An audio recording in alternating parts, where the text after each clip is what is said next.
نحمده ونصلي على رسوله الكريم أما بعد أعوذ بالله من الشيطان الرجيم بسم الله الرحمن الرحيم وهو الذي كف أيديهم عنكم وأيديكم عنهم ببطن مكة من بعد أن أظفركم عليهم وكان الله بما تعملون بصيرا صدق الله العظيم. آج ہجری کے واقعات آپ کے سامنے ہیں. 7 ہجری کے واقعات کل آپ حضرات نے سنے. چھوٹا سا ایک واقعہ غزوہ ذات الرقاع کا، وہ بھی 7 ہجری میں پیش آیا. اور غزوہ ذات الرقاع کا مشہور جو پورے واقعے کا جز ہے وہ یہ ہے کہ اس غزوہ سے واپسی پر رسول اللہ صلی اللہ علیہ وسلم اور صحابہ کرام ایک جنگل میں جس وقت پہنچے تو دوپہر کا وقت ہے. رسول اللہ صلی اللہ علیہ وسلم اور صحابہ کرام آرام کرنے کی غرض سے پھیل کر درختوں کے نیچے لیٹ گئے. اتنا بڑا کوئی درخت نہیں تھا کہ جس میں سارے اکٹھے لیٹتے. کسی درخت کے نیچے ایک بندے کی گنجائش، کسی کے نیچے 2 کی گنجائش. تو اس طریقے سے رسول اللہ صلی اللہ علیہ وسلم بھی ایک درخت کے نیچے لیٹ گئے اور اپنی تلوار کو اوپر لٹکا لیا. اچانک جب آپ صلی اللہ علیہ وسلم سو گئے تو ایک کافر جس نے اس موقع کو غنیمت سمجھا، اس نے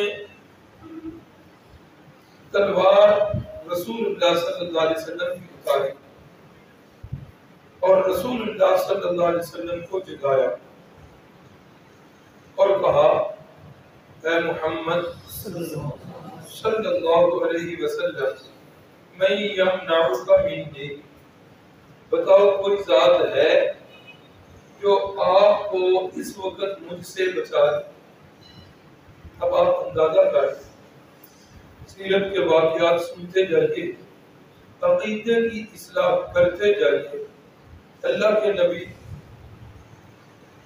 دنیاوی زندگی کے ساتھ حیات ہیں، روح مبارک جسم کے اندر موجود ہے، زمین کے اوپر وجود مسعود ہے، نیند کی حالت میں ہیں.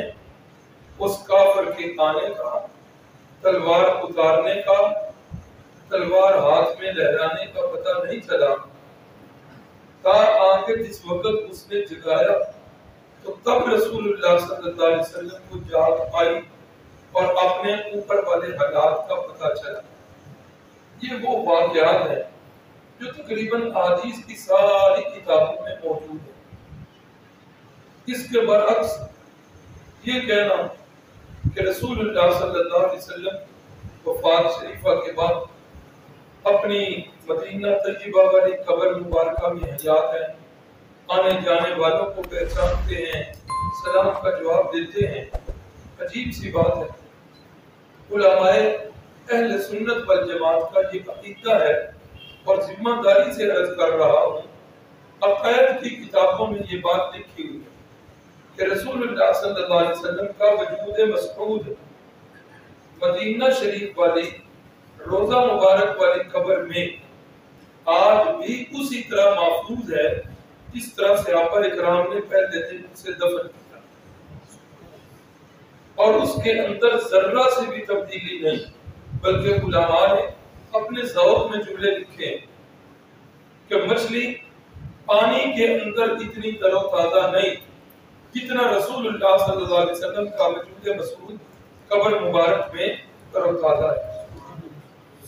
گلاب کا پھول اپنی ٹہنی پہ اتنا نمایاں اور خوشنما اور خوشبودار نہیں جتنا میرے آقا کا وجود مسعود قبر مبارک کے اندر خوشنما، تر و تازہ اور خوشبودار ہے.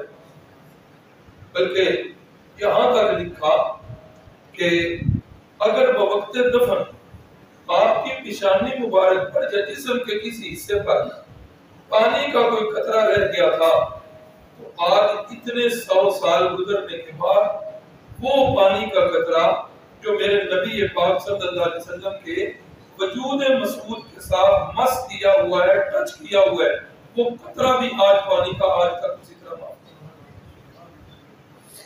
باقی رہی آپ کی حیات النبی، بالکل وہ برزخ کی اعلیٰ الجین میں، جنات الفردوس میں اللہ رب العزت نے وہاں مقام عالی شان دیا ہوا ہے، اور جس کا ذکر پچھلے درس میں گزر چکا بخاری کے حوالے سے کہ معراج والی رات آپ نے وہ جو مقام دیکھا جس کی چھت اللہ کا عرش، ساتھ والے فرشتوں سے پوچھا یہ مکان کس کا ہے؟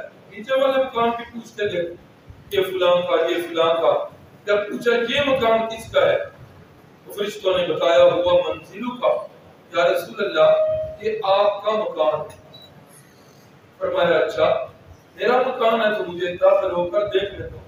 بخاری کی حدیث کے الفاظ فرشتے کہنے لگے انہو قد باقی لک عمر، یا رسول اللہ صلی اللہ علیہ وسلم آپ کی دنیاوی حیات طیبہ ابھی باقی ہے، جس وقت آپ دنیاوی حیات کو پورا کریں گے اتیت منزلہ کا، آپ اپنے اس مکان میں تشریف لے جائیں۔ یہی عقیدہ ہے اہل سنت والجماعت علماء احناف کا کہ آپ کا جسم مقدس ادھر قبر شریف میں محفوظ، معطر، تر و تازہ، بلکہ غالباً صاحب ہدایہ کی شاید عبارت ہے الآن کما کان، آج بھی اسی طرح ہے جس طرح پہلے دن رکھا گیا تھا، اور آپ کی روح مبارک اللہ علیہ۔ تو جس وقت اس نے یہ سوال کیا میں یمنعک منی، اے محمد دوبارہ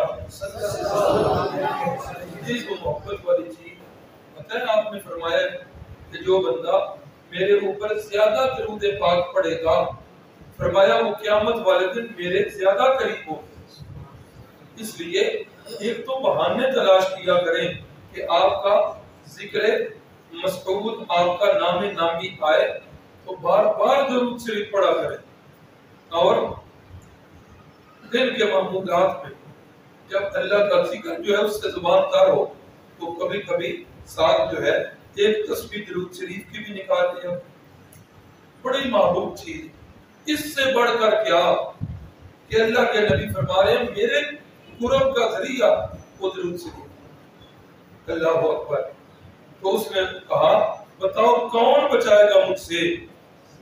تو رسول اللہ صلی اللہ علیہ وسلم کا اپنے رب کی ذات پر کتنا اعتماد کہ آپ ذرا بھی ڈرے نہیں، گھبرائے نہیں، جھجکے نہیں، ایک لمحے کے لیے بھی خوف طاری نہیں ہوا۔ زبان مقدس سے ایک جملہ نکلا اللہ، میرا بچانے والا کون ہے؟ اللہ۔ اللہ اکبر۔ یہ لفظ اللہ کہنا تھا، میرے محبوب کی زبان مقدس سے نکلنا تھا کہ اس کے ہاتھ کام پڑے، اور کامتے کامتے تلوار نیچے گری۔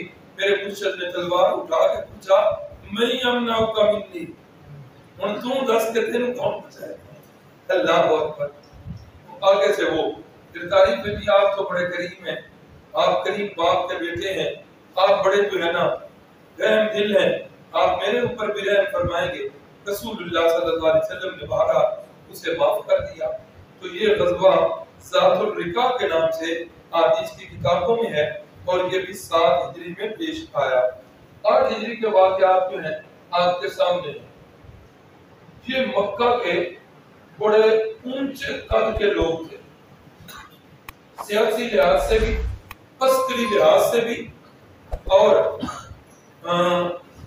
یوں کہہ لو کہ خاندانی لحاظ سے یہ لوگ بڑے اونچے درجے کے۔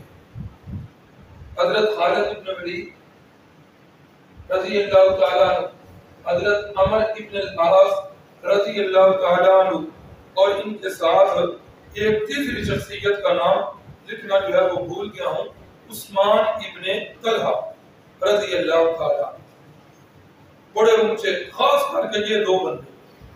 اب حضرت خالد بن ولید کیسے مسلمان ہوئے، ان کی کہانی ان کی اپنی زبانی بیان فرماتے ہیں حضرت خالد بن ولید، بلکہ نہیں، پہلے حضرت عمر بن العاص رضی اللہ تعالیٰ عنہ کی داستان سن لیجئے، انہی کی زبانی فرماتے ہیں کہ جس وقت مسلمانوں کی لگاتار فتوحات ہو رہے، بدر کے اندر قریش کو ذلت، پھر اس کے بعد احد کے اندر عارضی طور پر فتح ہوئی، لیکن پھر مسلمان جو ہے بنتا ہی رہے، اس کے اندر ذلت، پھر اس کے بعد جو ہے خیبر کے مقام ہے، اس میں خندق کے مقام پر جب پورا عرب جو ہے امڑ آیا تھا، اس میں 15 دن محاصرے کے بعد پھر ذلت، یہ پے در پے ذلت جو ہے کہنے لگے کہ مجھے تکلیف دے، اور میں یہ سمجھ رہا تھا کہ اب شاید مسلمان جو ہے وہ غالب آنا شروع ہو جائے۔ فرماتے ہیں کہ میں جس وقت غزوہ خندق کے بعد واپسی ہوئی تو میں بالکل کنارہ کش ہوں، مکے سے نکل کر اپنے ایک جگہ سے ڈیرا تھا وہاں پر میں کنارہ کش ہوں۔ پھر مجھے جب یہ خبر ملی کہ مسلمان جو ہے اب واپس آ رہے ہیں، صلح حدیبیہ والا وہ سارا واقعہ، پھر وہ مسلمانوں کا یہ واقعہ کہ مسلمان اگلے سال 7 ہجری کو واپس آئے ہیں، انہوں نے پھر عمرہ کر لی ہے، کہتے ہیں اب تو میرے غصے کا کوئی انتہا نہ رہے۔ میں نے کہا کہ اب محمد صلی اللہ علیہ وسلم اور اس کے نام لیوا مکے میں آ گئے ہیں اور ہمارے زندہ ہوتے ہوئے وہ عمرے بھی کرنے لگ گئے ہیں، کم از کم مجھے مکہ چھوڑ دیا، میں مکے میں نہیں رہ سکتا۔ کہتے میں اپنے ڈیرے سے واپس آیا، اپنی قوم کے اندر میرا قد کاٹ بڑا اونچا تھا، قوم کے لوگوں سے میں نے پوچھا میرے بارے میں کیا سمجھتے، کہا کہ بہت ہی اچھے ہو، ہر لحاظ سے اعتماد ہے، کہا کہ میرے دل کے اندر یہ بات آئی ہے کہ اب مکے میں ہمارا رہنا اس سے تو مر نہ جائے، وہ بہتر نہیں کہ اسلام قبول کرنے والے جو ہیں ہمارے جیتے جی وہ آئے ہیں اور ہم کا کچھ بھی نہیں بگاڑ سکتے۔ اللہ اکبر۔ قوم والوں نے پوچھا کیا کرنا ہے، میں نے کہا اب مکہ بھی ہمارے لیے ٹھیک نہیں، اب طائف جو ہے وہ بھی ہمارے لیے ٹھیک نہیں ہے، نہ طائف اور نہ مکہ، اب کیا کریں؟ جی جزاک اللہ خیر، یہ ابھی ایک دن نہیں آگے چلنے ہیں۔ اللہ اکبر۔ کہتے ہیں نہ مکہ اور نہ طائف، پھر اور کس شہر میں پناہ لے؟ سوچ سوچ کے میں نے اپنے قوم کے لوگوں سے کہا، اپنے قبیلہ کے لوگوں سے کہ میرے ذہن کے اندر تو سوائے حبشہ کے اور کوئی جگہ نہیں، لہذا حبشہ چلتے ہیں، اور وہاں کا بادشاہ جو ہے ٹھیک ہے وہ مسلمان تو نہیں ہے نا، تو وہ عیسائی ہے، وہاں جا کر اپنی بھکتی زندگی گزاریں گے، ممکن ہوا تو کوئی طاقت بن گئی تو مسلمانوں پر حملہ کریں۔ قوم کے لوگوں نے کہا ٹھیک ہے جی، جہاں آپ چلیں گے آپ کے ساتھ ہی چلیں۔ کہتے ہیں کہ ہم حبشہ کی طرف ہجرت کر کے چلے۔ فرماتے ہیں حضرت عمر ابن العاص، یہ بہت بڑا کافر تھا، پچھلے مکی زندگی کے اندر ان کے والد کے جو ہے نا اسلام کے خلاف، رسول اللہ کے خلاف وہ باتیں گزر چکی۔ اللہ اکبر۔ فرماتے ہیں ایک دن میں بازار میں تھا تو بازار میں کیا دیکھتا ہوں کہ عمر ابن امیہ زمری رضی اللہ تعالی عنہ جو رسول اللہ صلی اللہ علیہ وسلم کے صحابی ہیں وہ آئے ہیں، اور حبشے کے بازار میں نے اس کا تعاقب کرنا شروع کر دی۔ تعاقب کرتے کرتے دیکھا کہ وہ نجاشی کے دربار میں۔ اللہ اکبر۔ میں نے جب دیکھا کہ نجاشی کے دربار میں، خیر کہتے ہیں کہ میں واپس آ گیا، اور دوسرے دن میں نے اپنا اثر رسول استعمال کر کے نجاشی کے دربار میں بھی چلا گیا، اپنا تعارف کروایا، اپنے قبیلے کا، خاندان کا تعارف کروایا۔ بڑا اس نے اچھا جو ہے نا آگے سے پروٹوکول دیا، اس نے کہا اچھا بتاؤ کوئی تحفے تحائف بھی لایا کہ نہیں؟ یہ حضرت عمر ابن العاص فرماتے ہیں مجھے پتا تھا کہ نجاشی جو ہے مکہ کی چمڑے کی مصنوعات جو ہیں وہ بڑا پسند کرتا ہے، تو میں گھر سے چلتے وقت وہ چمڑے کی مصنوعات جو ہیں کافی مقدار میں لے رہی تھی، تو میں نے وہ کہا جی میں آپ کی پسند کی چیزیں لایا ہوں، وہ تحائف پیش کیے، تو نجاشی نے کچھ اپنے پترینوں کو دیے وہ جو مذہبی رہنما تھے، اور کچھ جو ہے وہ اپنے لیے رکھ کے کہا کہ انہیں جو ہے بیت المال میں جمع کر دیں۔ بیت المال کہتے ہیں کہ توشہ خانہ، چلو جو بھی کہہ لیں، تو انہیں بیت المال میں جمع کر دیں اور ایک لسٹ آف فہرست میں مجھے بھی بتا دیں۔ تو جب میں نے دیکھا کہ نجاشی جو ہے میرے تحائف دیکھ کر بڑا خوش ہوا ہے، نجاشی نے کہا میرے لیے کوئی خدمت؟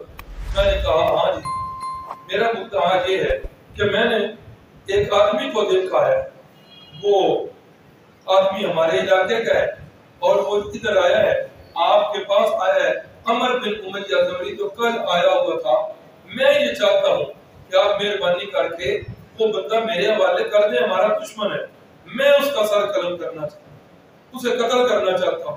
اس کا فائدہ یہ ہوگا کہ میری قوم کو میری غیر حاضری محسوس نہیں ہوگی اور وہ سمجھیں گے کہ میں کس مشن پر ہوں، میں یہاں آ کے حبشے میں بھی کوئی کام کر رہا ہوں۔ یہ حضرت عمر بن العاص خود فرماتے ہیں، کہتے ہیں میری یہ بات کرنا تھی کہ نجاشی نے اتنا زور سے تھپڑ میرے منہ پہ مارا کہ میرے دونوں ناک کے سوراخوں سے خون نکلنا شروع، میں نے پونجنا شروع کیا، خون جو ہے رک نہیں رہا تھا، میرے سارے کے سارے کپڑے جو ہیں وہ خون کے ساتھ تر ہو۔ تو میں نے کہا بادشاہ سلامت، مجھے نہیں پتا تھا کہ آپ پر یہ خبر اتنی جو ہے وہ شاک گزرے گی، آپ اتنے ناراض ہو کہ یہ خبر سنیں گے۔ اللہ اکبر۔ تو اگر یہ بات آپ کو اچھی نہیں لگی تو میں معذرت چاہتا ہوں۔ میں نے کہا ہاں ہاں اچھی مجھے کیسے لگے، تم اس بندے کے بارے میں بات کر رہے ہو جو قاصد بن کے آیا ہے، محمد الرسول اللہ صلی اللہ علیہ وسلم، اور پتہ جانتے ہو محمد صلی اللہ علیہ وسلم کون ہے؟ جن کے پاس جو ہے ناقوس اعظم یعنی جبریل امین آتے ہیں، وہی جبریل امین جو حضرت موسیٰ اور عیسیٰ پر آیا کرتے تھے، وہی جبریل امین جو ہے اب محمد صلی اللہ علیہ وسلم پر آتے ہیں۔ اس کا قاصد میرے پاس آیا ہے اور میں اس کا قاصد آپ کے حوالے کر دوں کہ آپ اسے قتل کر۔ اللہ کہتے ہیں کہ یہ جملہ اس کا ایسا تھا کہ میرے دل کے اندر ہلچل مچ گئی۔ میں نے کہا محسوس ایسے ہو رہا ہے کہ پھر آپ بھی مسلمان ہو چکے ہیں؟ اس نے کہا بالکل میں بھی مسلمان ہو چکا۔ اللہ اکبر۔ میں نے کہا اچھا۔ کہتے ہیں کہ میں نے دل کے اندر سوچا کہ اے عمر، اب تو اس کا دین عرب سے نکل کر عجم تک پہنچ چکا ہے، ساری دنیا اس کے دین میں داخل ہو رہی ہے، کب تک تو بدبخت رہے گا؟ کہتے ہیں جب یہاں سے رد عمل دیکھا اس کا جملہ میرے دل میں انقلاب برپا کر گیا۔ میں نے کہا اچھا اگر آپ مسلمان ہو چکے ہیں تو کیا آپ مجھے مسلمان کر سکتے ہیں؟ نجاشی نے کہا کیوں نہیں؟ کہتے ہیں کہ میں نے پھر نجاشی کے ہاتھ پہ اسلام قبول کر لیا۔ اب قوم والے جو ہیں پیچھے قبیلے والے وہ میرے انتظار میں ہیں کہ نجاشی کے دربار میں سردار گیا ہے، بڑے تحفے لے کے گیا ہے، وہاں سے عمر بن امیہ زمری جو ہے اس کو لے کر آئے گا، پھر اس کی لاش ہم اس کا سر کاٹ کے مکے کو بھیجیں گے، ہمارے قوم کے لوگ ہم سے بڑے خوش ہوں گے، ہم اس سے انتظار میں ہیں۔ کہتے ہیں جب میں نے اسلام قبول کیا نجاشی نے وہ میرے خون آلودہ سارے کپڑے اتروائے، میری برف پٹی کی اور نیا لباس جو ہے مجھے دیا اور بہت اچھی شے جو ہے پوشاک مجھے دی۔ تو کہتے ہیں جس وقت میں وہ پوشاک پہن کے قبیلے کے لوگوں کے پاس آیا تو وہ بڑے خوش ہوئے، کہنے لگے اچھا اس کا مطلب ہے بہتری ہو گئی ہے، عمر بن امیہ زمری مل گیا ہے یا نجاشی نے ہاں حامی بھر لی ہے؟ کہتے ہیں کہ میں خاموش ہو گیا، میں کہنے لگا کہ نہیں یار آج تو پہلی ملاقات تھی نجاشی کے ساتھ، ابھی تو جو ہے نا آپس کا تعارف وغیرہ ہوا ہے، اگلی ملاقات میں کر لیں گے۔ کہتے ہیں کہ پھر میرے ذہن کے اندر یہ بات آئی کہ اب یہاں ٹھہرنا فضول ہے، اب اسلام قبول کر چکا ہوں۔ کہتے ہیں کہ میں یہاں سے چلا آیا، سمندر کے کنارے کشتی تیار تھی اور بیٹھا تو یمن کی بندرگاہ پہ جاتا، عرب کے اندر اور حبشہ کے درمیان کے اندر یہ درمیانی سمندر ہے، تو اب وہ قریبی جو بندرگاہ تھی یمن کی تھی، کہتے ہیں میں وہاں پہ اترا اور وہاں سے میں مدینہ کی طرف پیدل چل پڑا۔ چلتے چلتے جا کر میں نے آگے ایک خیمہ دیکھا، خیمے کے باہر ایک بندہ ہے اور ایک خیمے کے اندر بندہ ہے۔ وہ جس وقت میں خیمے کے باہر والے بندے کے قریب ہوا، مجھے نہیں ابھی پتا تھا کہ اندر بھی کوئی ہے، وہ جب باہر والا بندہ جو تھا میں اس کے قریب ہوا تو میں نے اس کو پہچان لیا، وہ سیدنا خالد بن ولید رضی اللہ عنہ۔ میں حیران، میں نے کہا خالد خیر تو ہے کیسے؟ خالد کہنے لگے کہ عمر کب تک ہم بھٹکیں گے، کب تک حق سے ہم منہ موڑیں گے؟ میرے دل میں تو اسلام جو ہے وہ آ گیا ہے اور میں اسلام قبول کرنے کے لیے مدینے کا رخ کر چکا۔ یہ تھے حضرت عمر ابن العاص۔ اب آ جائیں گے حضرت خالد بن ولید رضی اللہ تعالیٰ عنہ، ان کا بھی یہی حال ہوا۔ فرماتے ہیں کہ اللہ رب العزت جب کسی کے ساتھ بھلائی کا ارادہ کرتا ہے، بلکہ حدیث کے الفاظ ہیں من یرید اللہ بہ خیرا یفقہہ فی الدین، جس کے ساتھ اللہ بھلائی کا ارادہ کرتا ہے اسے کیا کرتا ہے؟ آج میرے ضلع کا ڈی سی جس کے ساتھ بھلائی کا ارادہ کرے، ہاں اس کو سرکاری خزانے سے کچھ گیٹ دلوا دے، پنجاب کا گورنر جس کے ساتھ بھلائی کا ارادہ کرے اس کو پلاٹ دلوا دے، نوکریاں دلوا دے، وزیر اعظم جس پر بھلا کرے اس کو دنیا کی ریل پیل کر دے، تو میرے محبوب نے فرمایا اللہ جس کے ساتھ بھلائی کا ارادہ کرے اللہ اس بندے کے ساتھ کیا کرتے ہیں؟ میرے محبوب فرماتے ہیں کہ فقہہ فی الدین، اللہ اس کو دین کی طرف لگا دے۔ یہ معمولی بات نہیں ہے کہ آپ اپنی جو ہے نا مصروفیات چھوڑ کے اس وقت جو آتے ہیں، بلکہ میں کہوں گا آپ کا کوئی کمال نہیں، یہ اللہ آپ پہ مہربان ہوا ہے۔ اللہ نے آپ کا رخ جو ہے وہ مسجد کی طرف کیا ہے، اللہ نے آپ کا رخ اپنے محبوب کے تذکرے کی طرف کیا ہے۔ یہ اللہ کا آپ پر خاص انعام ہے کہ اللہ نے آپ کے محلے سے اور آپ کے گھر سے آپ کو چنا اور آپ کے خاندان سے آپ کو چنا اور آپ یہاں آ کر بیٹھ کے محبوب خدا کے تذکرے سنتے ہیں۔ اللہ تیرا لاکھ لاکھ شکر ہے۔ اللہ ہمارا یہ عمل اپنی بارگاہ میں قبول فرما لے۔ اللہ ہمارے اس عمل کو ہماری پچھلی زندگی کے گناہوں کا کفارہ کر۔ حضرت فرماتے ہیں اللہ جس کے ساتھ بھلائی کا ارادہ کرتا ہے اللہ اس کے دل کے اندر اسلام کی اور دین کی محبت ڈال دیتا ہے۔ فرماتے ہیں کہ میرے ساتھ بھی ایسا ہو، بدر کی جنگ میں گیا ہوں، کئی میرے ساتھی مارے گئے لیکن اللہ نے مجھے بچا لیا۔ احد کے اندر بھی میں کئی جگہوں سے بڑی مشکل سے بچا، خندق سے بھی میں جس وقت مقابلے میں گیا وہاں سے بھی میں بچ گیا۔ تو جس وقت بھی میں مسلمانوں سے لڑ کے آتا میرے دل پر بوجھ آتا اور میرا دل کہتا کہ ایک دن ایسا آئے گا کہ محمد صلی اللہ علیہ وسلم جو ہے وہ غالب آئیں گے اور ان کا دین جو ہے غالب آئے گا، تیری کوششیں جو ہیں یہ ساری کی ساری رائگاں جائیں۔ خود ہی فرماتے ہیں کہ کیا ہوا جس وقت اللہ کے نبی صلح حدیبیہ کے لیے آئے ہیں، حدیبیہ کے مقام پر پڑاؤ کیا ہوا ہے، تو میرے دل کے اندر یہ بات آئی کہ کہاں ہم اتنی دور جاتے تھے یہ کام کرنے کے لیے، آج تو بالکل قریب ہے، آج یہ رات کو سوئے ہوئے ہوں گے تو آج ان کو بے خبری میں پا کر ہم جو ہے انہیں شہید کر دیں۔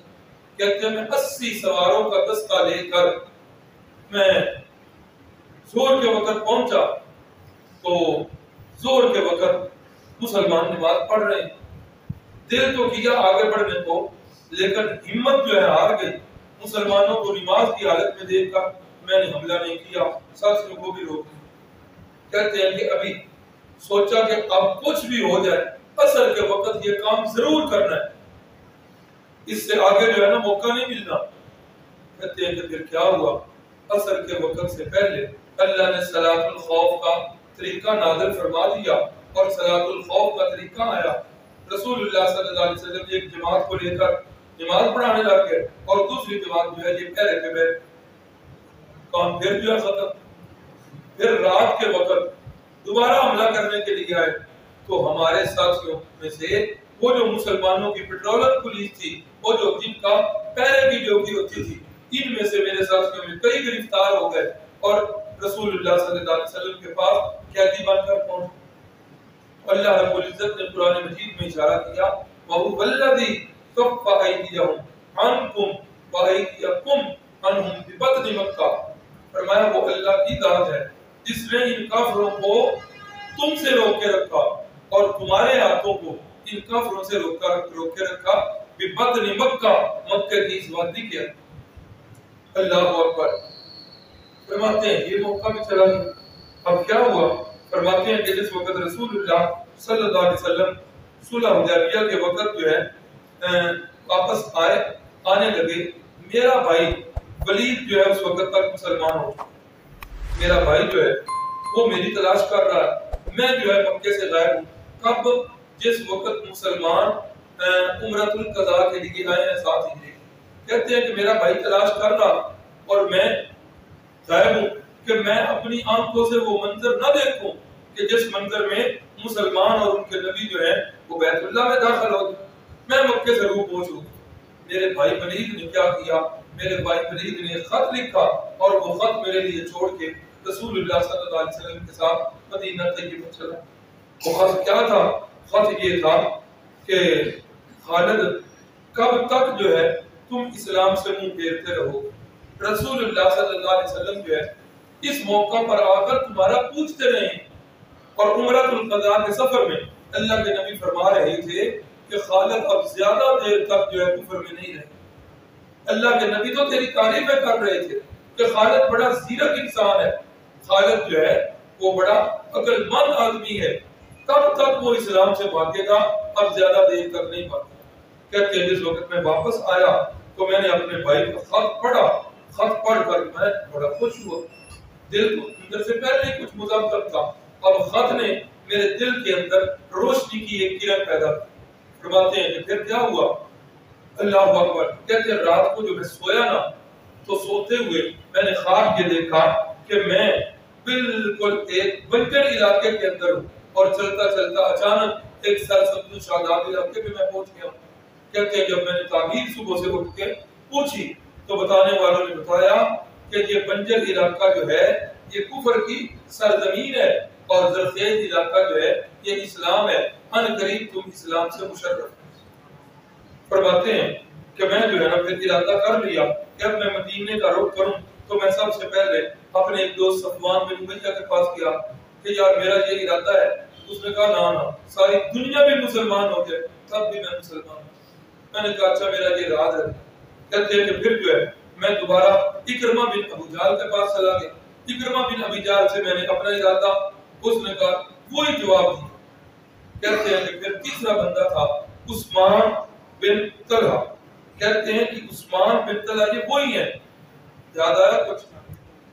جی ہاں جزاکم اللہ خیر, جن کے پاس جو ہے بیت اللہ کی چابی ہوا کرتی تھی, جن سے رسول اللہ نے چابی مانگی تھی اور انہوں نے انکار کر دیا تھا.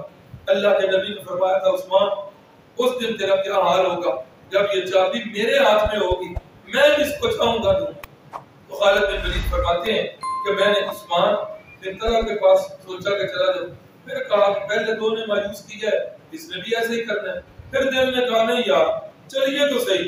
تو جس وقت میں گیا عثمان بن طلحہ جو ہیں وہ میرے ساتھ تیار ہو پڑے. تو جس وقت ہم چلتے چلتے مدینے میں اس خیمے کے پاس پہنچے, مدینے کے پاس پہنچے, خیمہ نصب کیا ہوا ہے, ادھر سے حبشہ کی طرف سے حضرت عمر بن عاص بھی تشریف لے آئے. پھر یہ تینوں حضرات پہنچے مدینہ طیبہ میں اور مدینہ طیبہ پہنچ کر انہوں نے رسول اللہ صلی اللہ علیہ وسلم کے ہاتھ پر اسلام قبول کیا. رسول اللہ صلی اللہ علیہ وسلم نے فرمایا کہ مکے نے اپنے جگر گوشے جو ہیں وہ تمہارے دامن میں ڈال دیے. اب مکہ جو ہے دور نہیں ہے, ان قریب انشاءاللہ ہم مکے پہنچ. تو جس وقت یہ حضرات مسلمان ہوئے کافروں کا تو اس وقت وہ پنجابی زبان میں کہتے ہیں ماں مار گئی. بڑے مایوس ہوئے کہ یہ لوگ جو ہیں ہمارے سپہ سالار, ہمارے جرنیل یہ حضرت خالد اللہ اکبر بہت بڑے سپہ سالار تھے, تو یہ جو ہے نا سارے لوگ مسلمان ہو گئے. اس سے آگے جنگ موتا یہ بھی 8 ہجری کے اندر ہوئی ہے. اللہ اکبر. جمادی الاولیٰ یہ ایسا ہوا کہ میں نے کل کے سبق میں لکھا ہوا تھا کہ نبی پاک صلی اللہ علیہ وسلم نے اپنے ایلچی بھیجے تھے, قاصد بھیجے تھے مختلف ممالک. تو ایک آپ صلی اللہ علیہ وسلم کے قاصد حضرت حارث ابن عمیر وہ جو ہیں بصرہ کے حاکم کے پاس گئے تو بصرہ کے حاکم نے انہیں قتل کر ڈالا.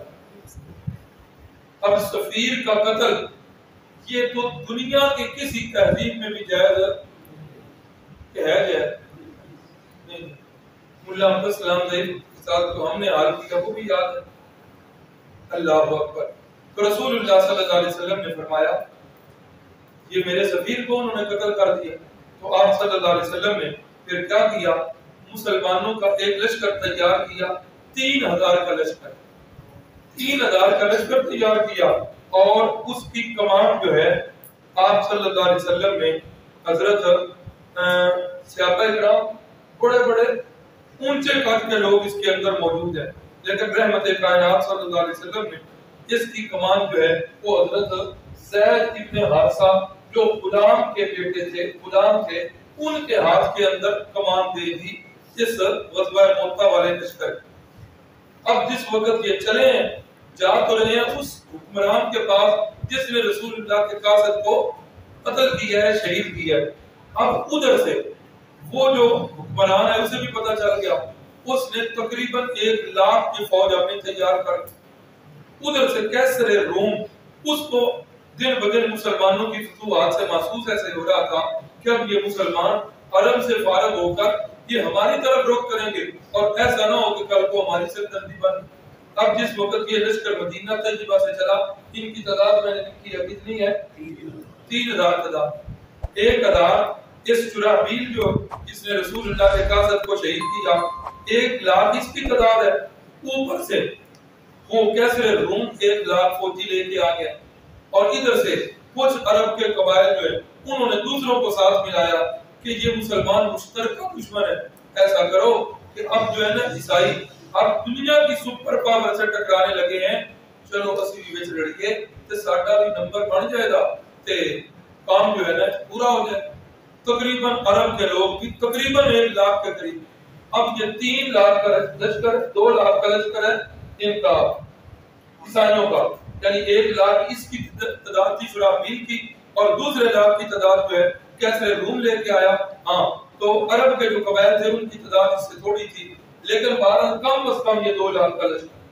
اب جس وقت یہ اسلامی لشکر جو ہے یہ نکلنے لگا ہے، رسول اللہ صلی اللہ علیہ وسلم جو ہے باہر نکل کر مدینے سے انہیں ہدایات دے اور ہدایات دے کے فرما رہے ہیں کہ سنو، کسی بچے کو قتل نہیں کرنا. یہ اسلام کی تعلیم ہے، کسی مذہب میں یہ تعلیم نظر نہیں آئے. آج فلسطین کے بچوں کا کیا حال ہو رہا ہے، ان کے جسم کے کئی ٹکڑے بیچاروں کے ہو چکے ہیں. آبادیوں پر وہ ظالم جو ہے بمباری کر رہا. فرمایا کسی بچے پر ہاتھ نہیں اٹھانا، کسی عورت کو قتل نہیں کرنا، کسی بوڑھے کو قتل نہیں کرنا، حتیٰ کہ جو ان کے عیسائیوں کے مذہبی پیشوا جو گرجوں میں بند ہیں، تارک الدنیا ہے، باہر نہیں نکلتے، ان کو بھی تم نے قتل. یہ میرے نبی پاک صلی اللہ علیہ وسلم کی تعلیمات. آج کوئی مذہب اس کی مثال پیش نہیں کر سکتا کہ آج کسی مذہب کے دعوے دار وہ یہ کام کرتے ہیں. یہی باتیں حدیث کی کتابوں میں بھی ہیں، سیرت کی کتابوں میں بھی. اگلے دن مولانا فضل الرحمان صاحب نے یہی بات کی کہ جو اسلامی مجاہدین ہیں فلسطین کے، تو ان کو یہ باتیں ذہن میں رکھنی چاہیے کہ بچوں کو، عورتوں کو، بوڑھوں کو قتل نہ کریں. ہاں تو ان کی بات کو توڑ موڑ کے پیش کیا گیا. بھارت کوئی بات نہیں، مولانا فضل الرحمان وہ ایک عالم دین ہے، ان کی ذات سے اختلاف کیا جا سکتا ہے، لیکن یہ بات یاد رکھیں جو ان کا بیان آیا نا تو وہ اسلام کا ہی بیان ہے. رسول اللہ صلی اللہ علیہ وسلم بھی یہی فرما رہے ہیں، اور اللہ کے نبی صلی اللہ علیہ وسلم فرما رہے ہیں کہ سنو، اللہ اکبر. فرمایا کہ لشکر کا امیر زید ابن حارثہ ہے، اگر یہ شہید ہو جائے، فرمایا اس کے بعد میرے بھائی حضرت جعفر تیار امیر ہوں گے. فرمایا اگر یہ شہید ہو جائے اس کے بعد حضرت عبداللہ ابن رواحہ یہ امیر ہوں گے. فرمایا کہ اگر یہ شہید ہو جائیں تو اس کے بعد مسلمان جس کو متفقہ طور پر جائیں اپنا امیر بنا لیں. تو جس وقت یہ لشکر نکلنے لگا تو حضرت عبداللہ بن رواحہ جو ہے انہوں نے رونا شروع کر دیا. لوگوں نے پوچھا حضرت کیوں رو رہے ہیں؟ کہنے لگے نہ مجھے موت سے ڈر ہے نہ مجھے دنیا سے غرض ہے. ابھی ایک قرآن کی آیت میرے سامنے آئی ہے تو اس کو دیکھ اس کو سوچ کر رو رہا ہوں. کون سی آیت تھی؟ فرمایا قرآن میں اللہ نے فرمایا ام منکم الا واردها کان علی ربک حتما مقضیا. فرمایا تم میں سے کوئی ایسا بندہ نہیں جو جہنم کے اوپر سے نہیں گزرا. ہر بندے نے جہنم کے اوپر سے گزرنا ہے، اور یہ تیرے رب نے فیصلہ جو ہے پکا ٹھکا کر دی۔ اللہ اکبر۔ مسلمان جو ہے انہوں نے روانگی کے وقت دعا کی مسلمانوں کے بارے میں کہ یا اللہ ہمارے بھائیوں کو صحیح سالم واپس لے کے آنا۔ تو حضرت عبداللہ ابن رواحہ نے فرمایا کہ نہیں، میں رب سے واپسی نہیں چاہتا، بلکہ میں اپنے رب سے مغفرت چاہتا ہوں، اور ایسا گہرا زخم چاہتا ہوں کہ جو جھاگ پھیلا دے خون کی، یا ایسا کاری زخم چاہتا ہوں جو اتنا تیز ہو کہ جو میری انتڑیوں سے اور میرے جگر سے پار ہو۔ میں تو یہ چاہتا ہوں۔ اللہ کے نبی نے لشکر کو روانہ کر دیا، لشکر روانہ ہو گیا۔ حضرت عبداللہ بن رواحہ پھر جو ہے جمعہ کا دن تھا، دل میں یہ آیا کہ پتہ نہیں قسمت یا نصیب، جمعہ کا دن ہے، سردار دن ہے، جمعہ جو ہے رسول اللہ صلی اللہ علیہ وسلم کے پیچھے پڑھ لوں، پھر بھاگ کے لشکر کے ساتھ مل جاؤں۔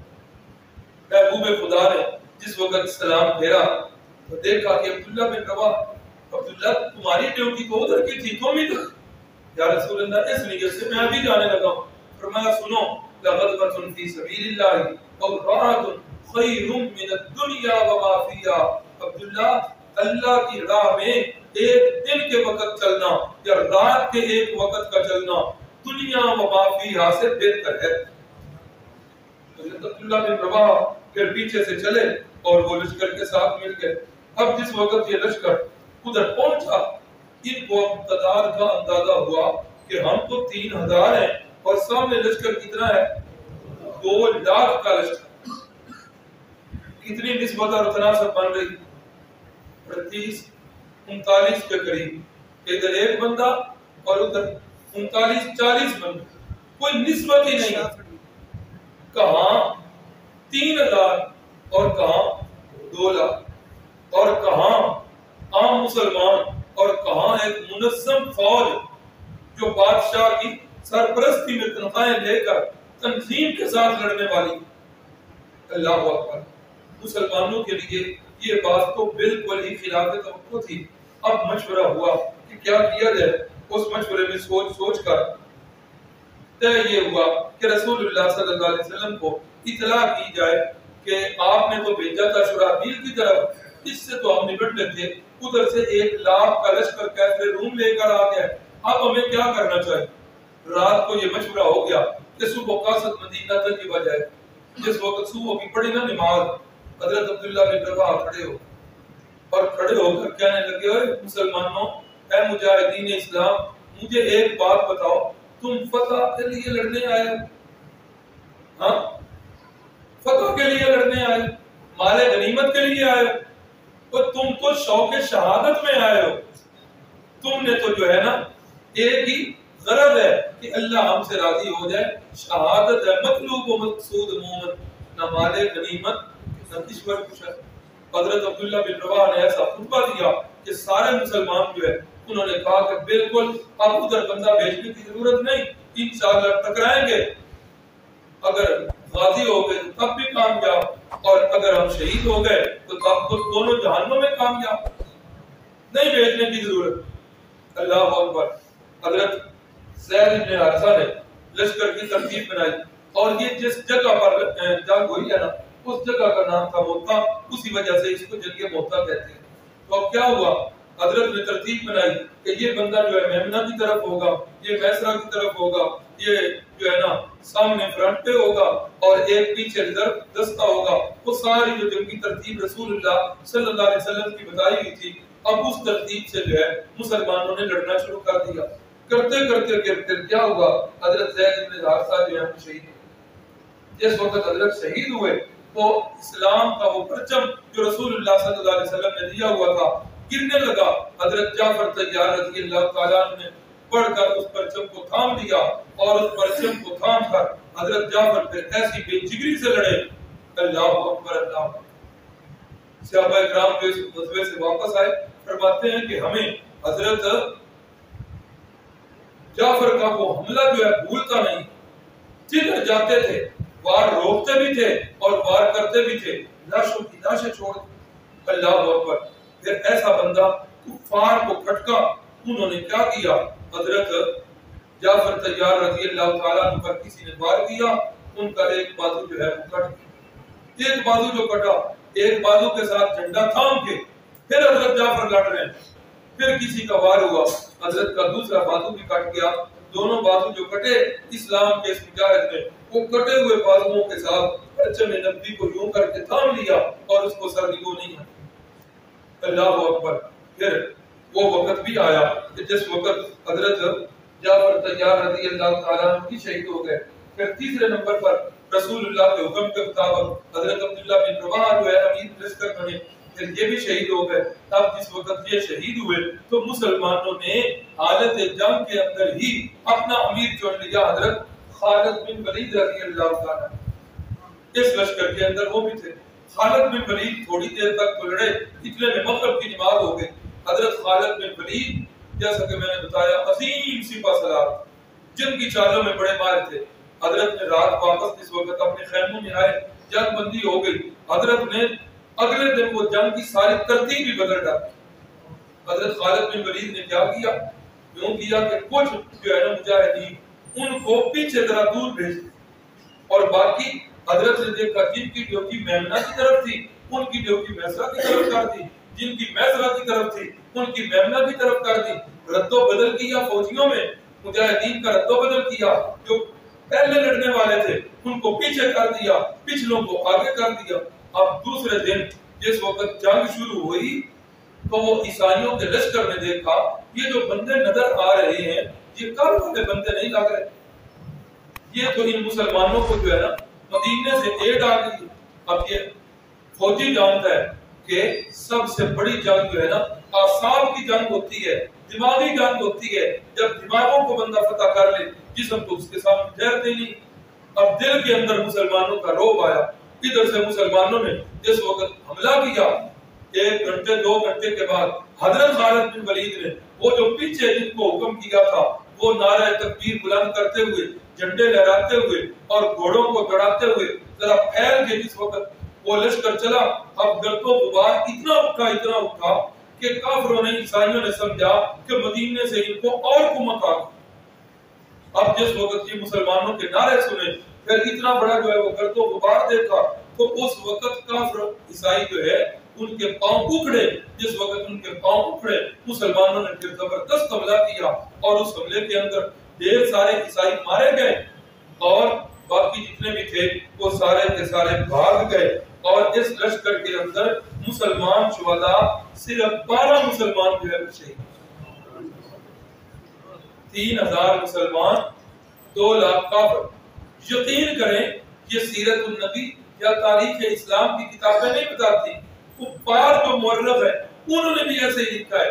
وہ بھی کہتے ہیں کہ واقعی یہ جنگ جو ہے نا ذہن سے اوپر ہی، کوئی بندہ مانتا نہیں ہے کہ اتنا بڑا لشکر ہو، منظم فوج ہو اور ادھر 3000 کا دستہ ہو اور اس دستے نے عیسائیوں کی 2 لاکھ فوج کی کایا پلٹ دی۔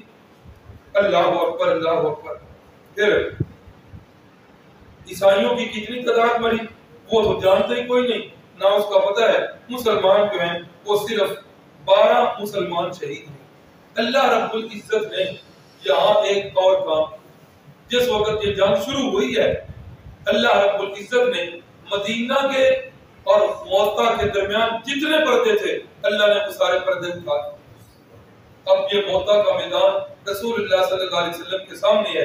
اللہ کے نبی نے صحابہ کو جو ہے نا ترغیب دی، الصلاۃ جامعۃ، مدینے والے جانتے تھے الصلاۃ جامعۃ کا معنی یہ ہے اللہ کے نبی کو خاص بات کرنے لگے ہیں۔ مدینے کے لوگ مسجد نبی میں اکٹھے ہو گئے، رحمت کائنات صلی اللہ علیہ وسلم زاروں قطار رو رہے ہیں اور فرما رہے ہیں میں تمہیں موتا کی خبر نہ دوں؟